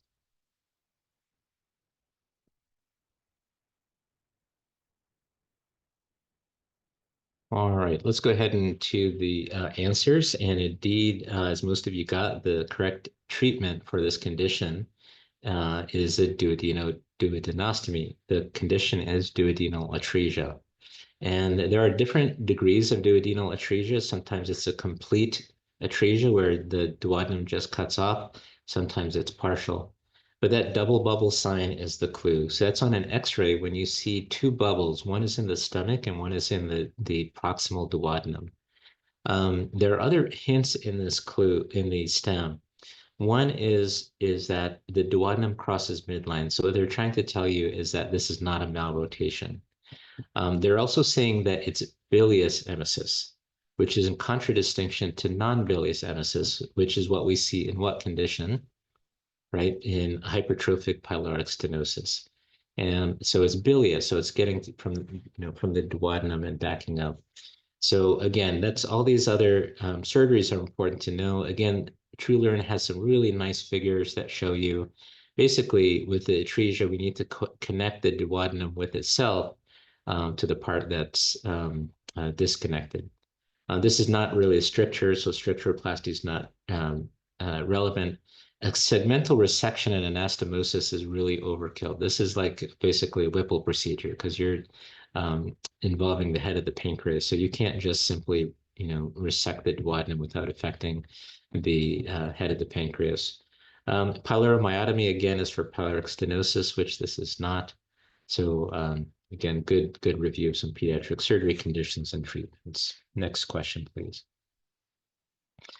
All right. So speaking of other pediatric surgery conditions, this is a female neonate within 48 hours of birth who has respiratory distress and cyanosis. Excessive drooling, choking, coughing, and regurgitation are also noted by attempts at feeding. Which of the following is correct regarding the clinical presentation of a tracheoesophageal fistula? A, prenatal history of maternal oligohydramnios should raise the clinical suspicion. B, symptoms are always present at the time of birth. C, a nasogastric tube can be inserted without difficulty in most patients. D, patients with tracheoesophageal fistula without atresia, what's known as H-type, usually present early in life. Or E, associated anomalies are present in about half of patients with tracheoesophageal fistulae.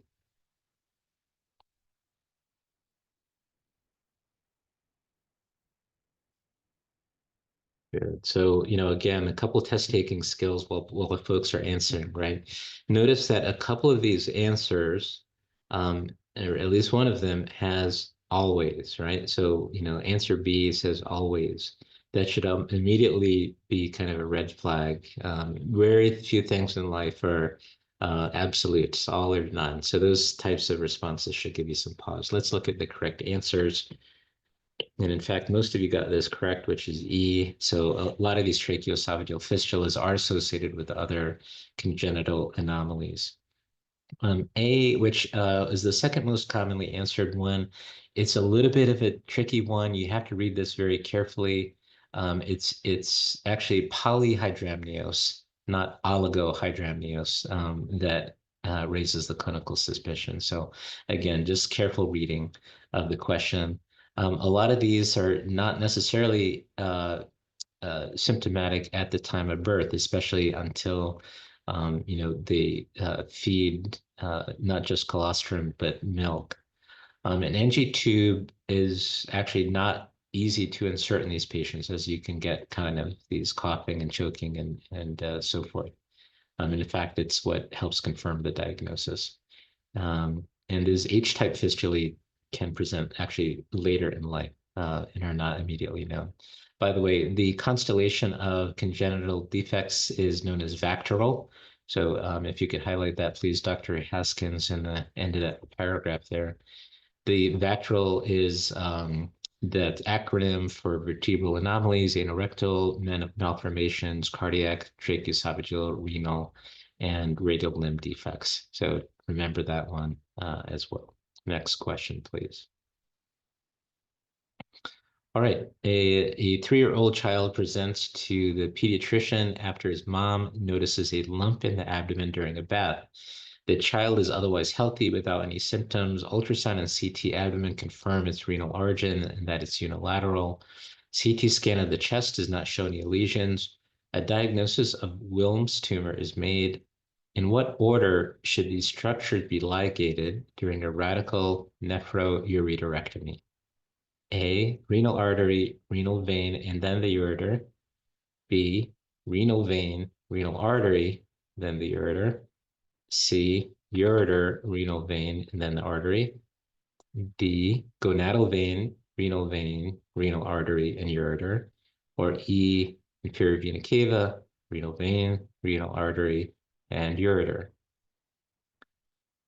So while you're thinking about this one, this is a little bit of a funny question in that you're reading the stem and you're like, is this a diagnostic question? You know, they're talking about the CT, the lump, it's unilateral, and then all of a sudden, boom, they give you the answer. It's a Wilms tumor. So it's a little bit tricky. And this is one where you can kind of, if you quickly jump to the question of the stem, in what order, you can actually save yourself a lot of time and not have to kind of mull through the answers.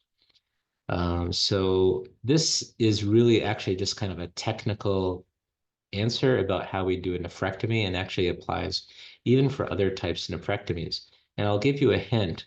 This is also similar to what we might do in a splenectomy. Let's go ahead to the explanation. So the correct answer is A, renal artery, renal vein, and ureter, which many of you got. And so if you just think about this, if you ligate the vein first, what's going to happen? You'll have inflow into the kidney, but no venous outflow. So your organ is going to get engorged. And in fact, with the tumor there, it can actually rupture it, which obviously, you know, with a tumor, rupture is a disaster and can result in upstaging of the tumor. So that automatically rules out the answers in which the vein is ligated first, which is answer B, C, and D and E, frankly. So that eliminates a lot of those. So you want to ligate the artery first. That reduces the inflow, then the vein, and then the ureter. And incidentally, with the ureter, you do want to ligate it kind of close to the kidney. Oh, good. Next question, please. All right, this one has a radiograph as part of the stem. You will get this from time to time on the exam as well. So this is a 52-year-old woman with morbid obesity, 3 months out from a laparoscopic adjustable gastric band. She presents to the emergency department with nausea, vomiting, and malaise. On arrival, vitals are 37 degrees centigrade. Heart rate is elevated at 113. Blood pressure is slightly low at 89/59. Respiratory rate is 22. Oxygen saturation is 94. Upper GI series is shown. What is the most appropriate treatment for this patient? A, emergency surgical intervention. B, upper endoscopy. C, removing 2 mLs of fluid from the band. D, injecting 2 mLs of fluid into the band. Or E, band readjustment. While you're all are thinking about this, laparoscopic bands we're seeing performed less and less. However, complications of bariatric surgery, including laparoscopic adjustable bands, are still fair game on the app site. So let's go ahead and look at the answer on this one. I think most of you are leaning towards A, which is the correct answer. And so the trick here is recognizing that this is actually a band erosion from the radiograph. A lot of you answered C, which is to remove fluid from the band, which is what you would do if somebody is stable and has dysphagia. But if you look carefully at this upper GI series, you'll see that there is kind of a contrast outside of the band. And so you're not seeing contrast going through the band, you're seeing contrast kind of around and outside the band. So that indicates that this is actually an erosion. This band has eroded fully into the lumen of the stomach. And the other clue here is now some of these erosions theoretically could be managed kind of on a semi-elective basis, but this patient's vitals suggest that otherwise. They're tachycardic, they're slightly hypotensive. So this patient does need to go to the operating room. All right, let's see if we can fit in one or two more. So here's another one with an image. An 84-year-old female arrives at the emergency department with severe pain. Now, again, here's a long stem, so we'll kind of try to get through it.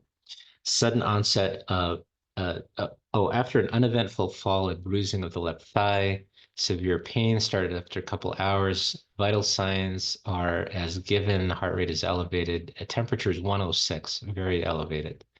Physical exam, it's discolored, tense, crepitus in the tissues, and exquisitely tender. No bone fractures are otherwise, and you can see an ultrasound image below. Biopsy is done, which shows necrotic tissues with the absence of polymorphonuclear leukocytes. Which of the following is the most likely pathogen?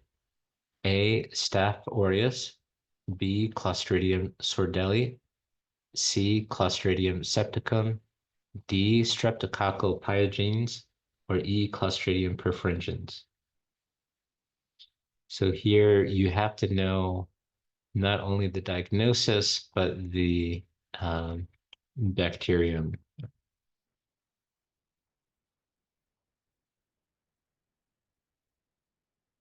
All right, let's go ahead and look at the answers. And I think most of you are leaning towards E, Clostridium perfringens, which is correct. So this patient has gas gangrene. And you can see that on the ultrasound, the tissue plane. So that kind of white line there, as shown with the arrowhead, that's the fascia. So you can see above the fascia where the asterisk is gas. And then where the long white arrow are these abscesses below the fascia. So this is typical of a patient with gas gangrene. Clostridium perfringens is the most common etiologic agent. The other ones we can go through in more detail, and I encourage you to look at the answer here. But in short, a couple things.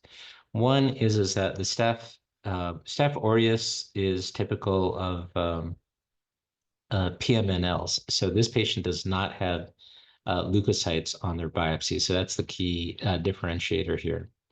The other things, D is another one that a lot of you picked. That's strep pyogenes. That is can cause more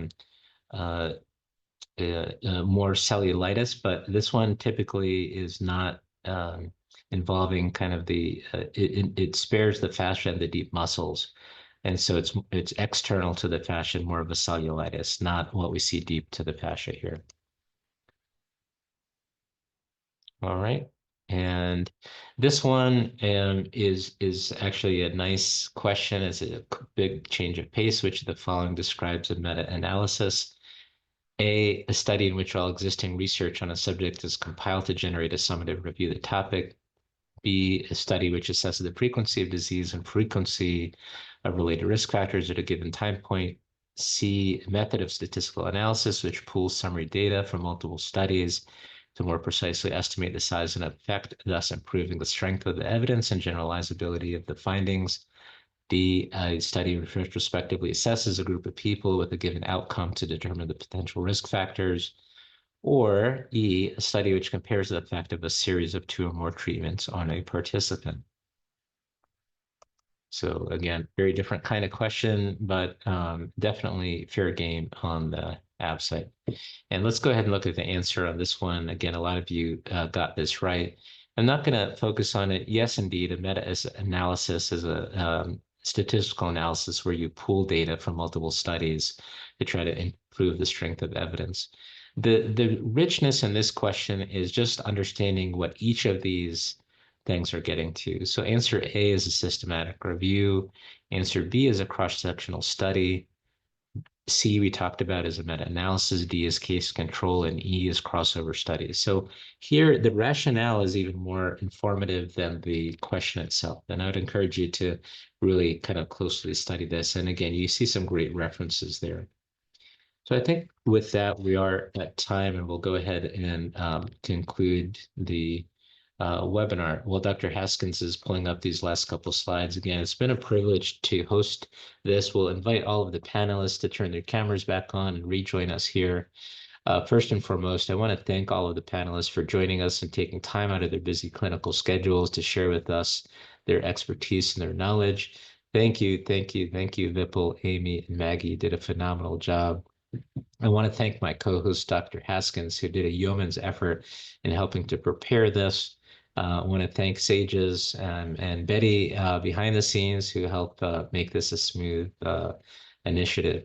I want to echo what Dr. Haskins said. Sages is a phenomenal organization. I'd love to see all of you at the March Sages meeting in Long Beach, California. We're praying and hoping for all the people affected by the wildfires in that area that we're going to be able to reconvene and see each other and support those individuals there. So we hope to see you there. I hope to encourage you to become SAGES members. For those of you who are taking the app site later this month, I want to wish you good luck. And this recording will be available on the SAGES website. The recording from part 1, in case you missed it, is already available on the SAGES website. We've had hundreds of views from that one as well, so I'd encourage you to go look at that. So with that, thank you again, everyone. Be safe, take care, and be well. Good night.